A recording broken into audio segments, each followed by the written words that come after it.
Hello, I am Tara, she of all things transformational guidance coaching, body work, massage therapy, and for our sake today, yoga.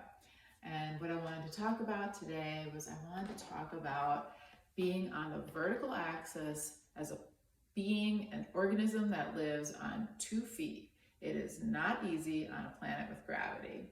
We have all sorts of things tempting us to kind of fall towards gravity.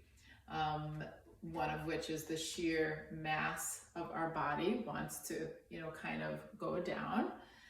And another is that because of our consciousness, we are typically kind of thinking about the future, right? And our eyes are looking to what's next.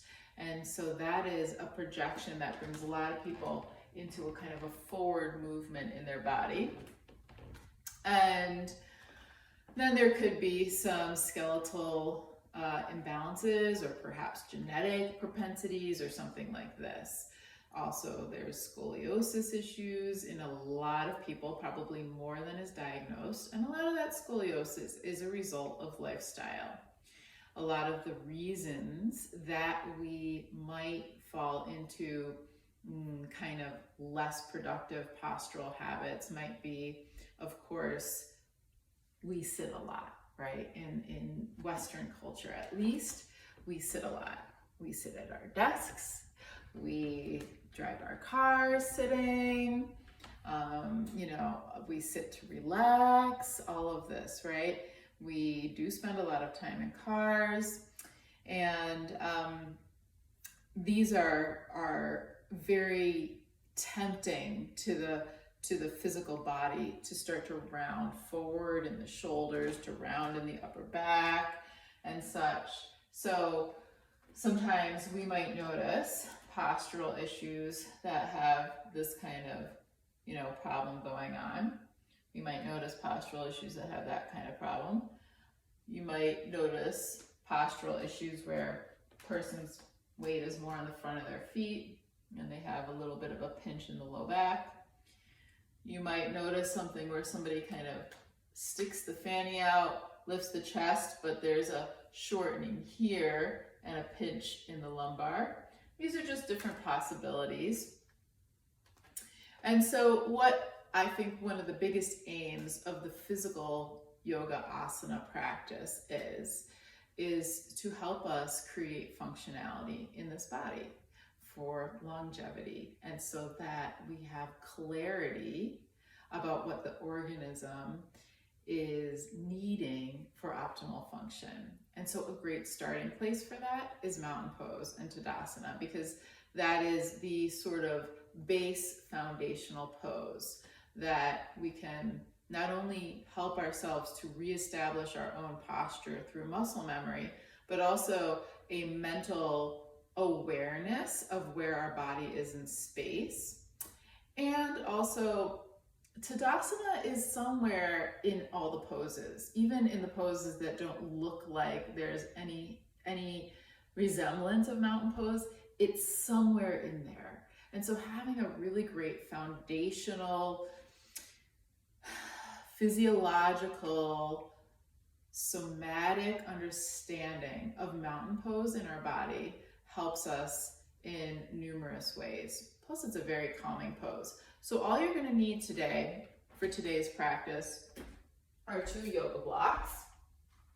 And if you don't have yoga blocks, maybe you can find something that would act like a block, maybe some actual bricks, maybe you have a couple pieces of same size wood or same size books. Something that is like this would be ideal. And if you don't have it, you can still practice without them.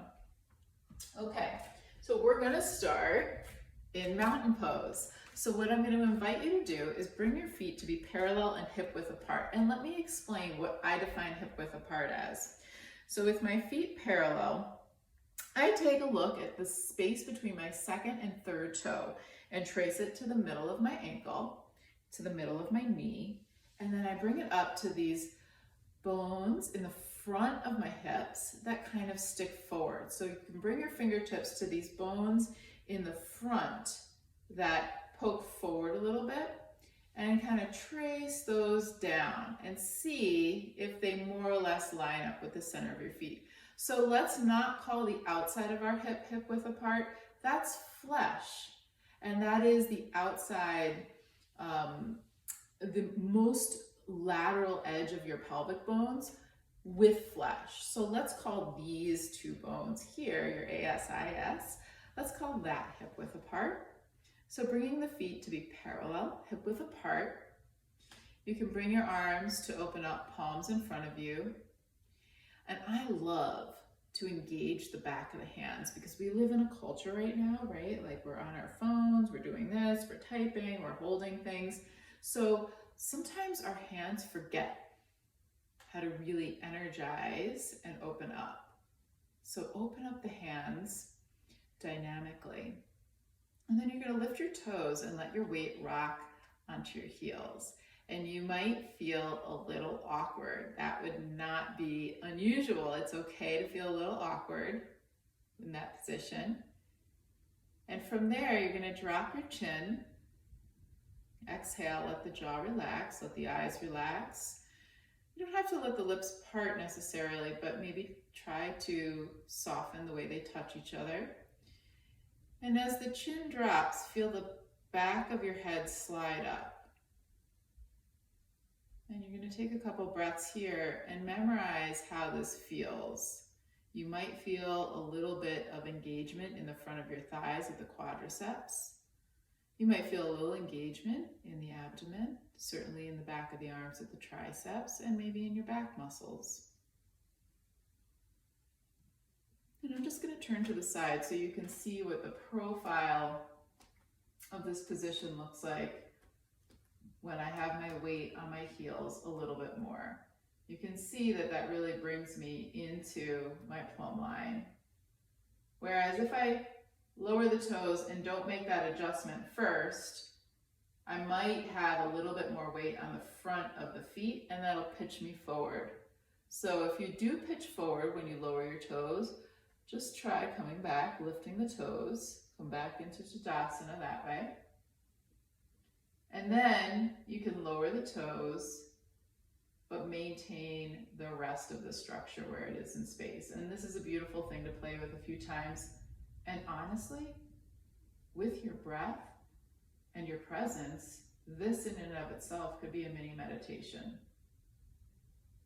Finding that vertical axis. So once you've kind of felt what that feels like in your body, and your body in relationship to the floor, in relationship to space, you can let that go. And we're gonna bring ourselves to a wall. That's what else you're gonna need today. You're gonna need a wall. I'm sorry I didn't mention it sooner. So I just have this piece of wall here. And what we're gonna do, and you don't need much, it could be a closed door, it just needs to be basically minimally enough for the back of your head to rest on, ideally enough for the back of your hands too. And so I'll show you what we're gonna do in profile. You're gonna bring your feet to the same position, hip width apart, parallel feet, and about 3 or 4 inches away from the wall. And then you're gonna lean your head back, but not let your hips or your shoulders touch the wall. And from there, you can bring the back of your hands to the wall. And what you're gonna do is you're gonna slide the chin down, slide the back of the head up the wall a little bit, and you're gonna press through your feet. Now be sure you're not popping your belly out or sinking your back towards the wall. You wanna kind of keep some integrity from that line from your ankles up to your collarbones. Slide the back of the head up, press the back of the hands into the wall, the back of the head into the wall, and press the balls of your feet, the widest part of your foot, into the floor. And we're just gonna do this for a couple breaths. You can keep your eyes very soft. Take a deep breath, exhale, continue that engagement.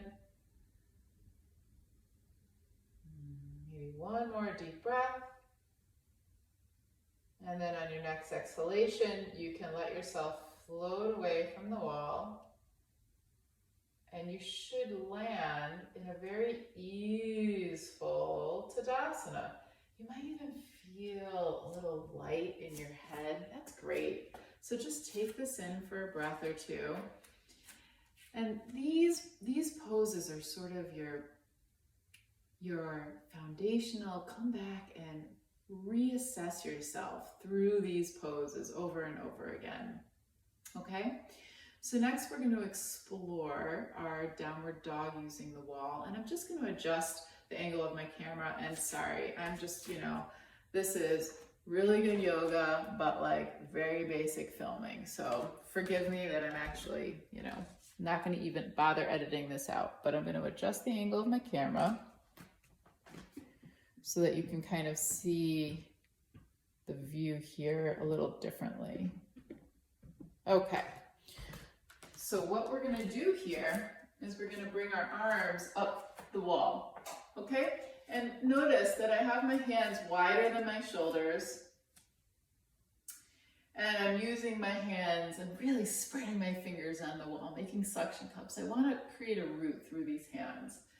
And so from here, you can start to lift the chest and drop the shoulders away from the ears, and we're gonna start to walk back away from the wall. Please keep your knees bent.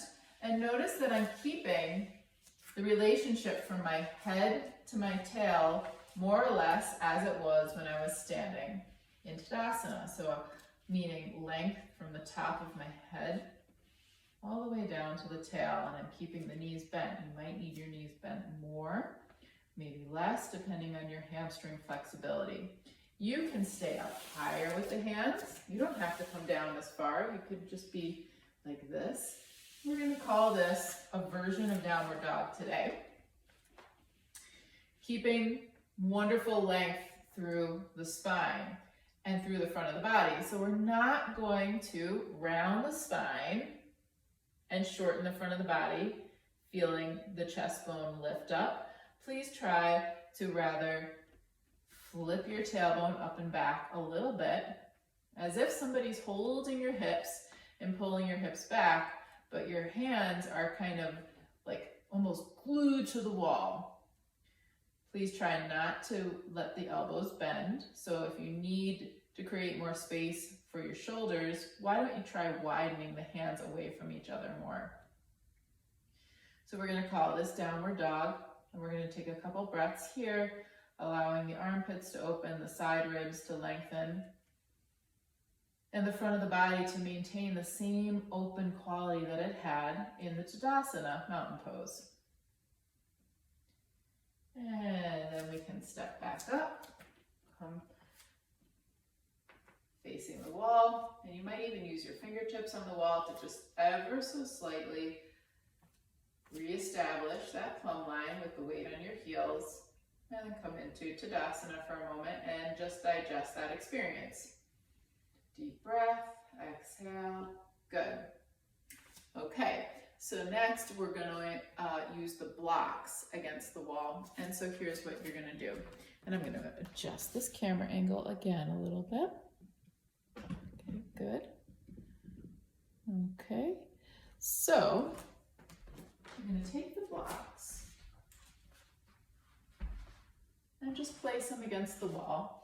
And you can have them on the medium setting or on, let's say, medium, low, or high.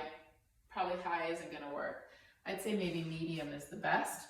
And have them a little wider than your shoulders. So what we're going to do here is we're going to come into hands and knees position. And you can see that my wrists are a little bit ahead of my shoulders, and my knees are like behind, like under the hips, but a little behind. I'm going to tuck the toes and let the tail draw back. And from here, I'm going to start to push my hands against the corner of the bricks. Take a deep breath, exhale, lift the hips up and back as if somebody is pulling my hips up and back. And I'm going to keep the front of the body as long as I can by bending the knees and scooping my tailbone up and back. Imagine that you have some kind of animal tail, and that animal tail is drawing up and back. Maybe a dog, or I love to picture a duck feathers popping up in the air when the duck dips its head under the water.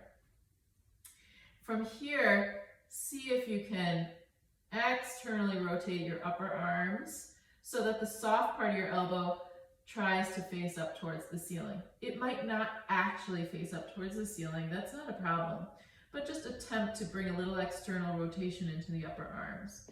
And of course, if you have flexible hamstrings and you're able to draw the heels back and down, you're welcome to do that, but not if it causes the spine to round. Let's try to keep the Tadasana essence here because we're trying to undo some of the effects of poor postural habits. And we don't want to play into them here. We want to counteract them using this pose as an antidote. So you can let the head go and let your breath be very generous.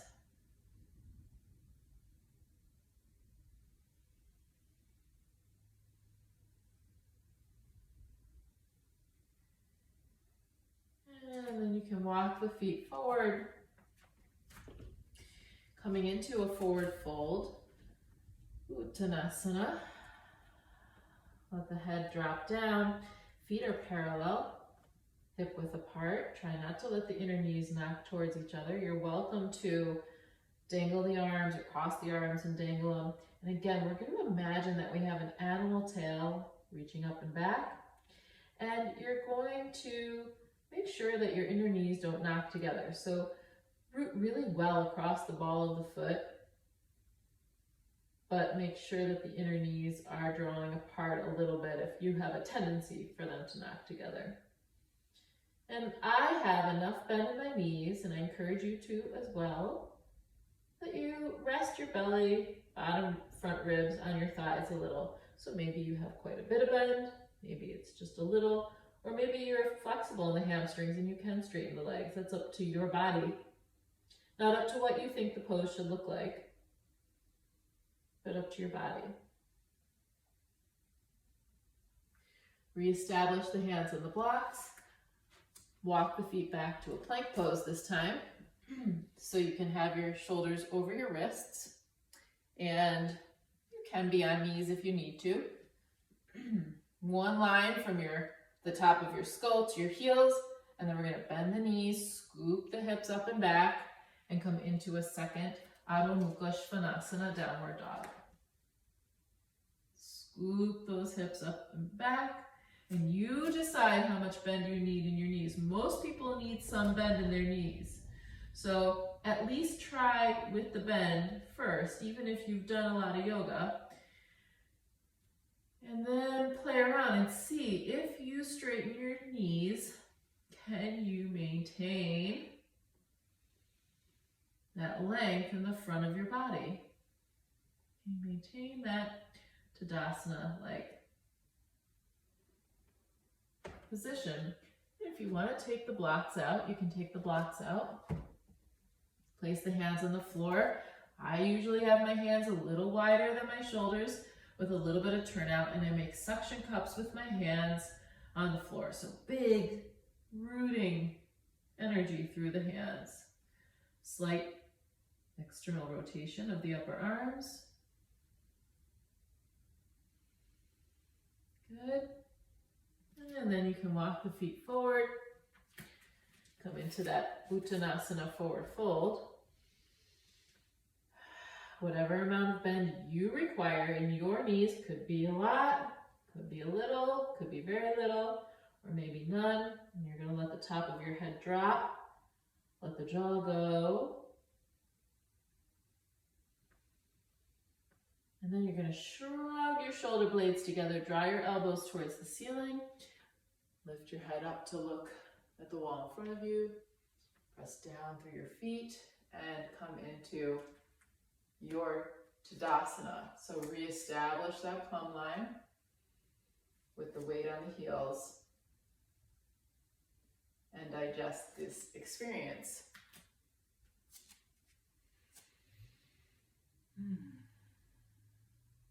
So I I'm going to encourage you to practice playing around with Tadasana in different kinds of situations. Like maybe you might practice Tadasana when you're waiting in line somewhere, or maybe you might practice Tadasana before you go to bed, or maybe first thing in the morning, so that you can kind of reset your posture. Or what if you work at a desk job? What if you practice this wall style of Tadasana once or twice during your day to kind of reestablish that, back line energy, the openness of the front body. You can do the downward dog against the wall pretty much anywhere. And try exploring downward dog, using a pretty big step between your hands and feet, hands a little wider with turnout, and bending the knees, and see how this can help you establish that openness in the front of your body, honor the Tadasana in your spine, and maybe help reform or enhance your postural habits. So thank you so much for watching this video. I hope you got something out of it. And if you did, please do all the things, give it a little thumbs up. You could share it. You can comment. All is appreciated. Namaste. Thank you.